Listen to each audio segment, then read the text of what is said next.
I don't believe that the advances in my culture that have allowed me to marry, as I have now been for 3 years to someone of my gender, I don't believe they are a result of political correctness. And maybe political correctness is actually just some sort of live trout, that the harder we squeeze it, the further it goes away.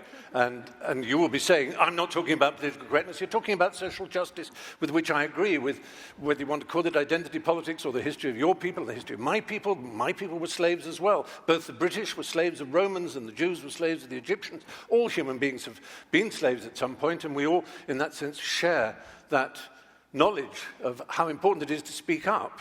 But Russell Means, who was a friend of mine towards the end, who founded the American Indian movement, he said, oh, for God's sake, call me an Indian, or a Lakota Sioux, or Russell. I don't care what you call me. It's how we're treated that matters.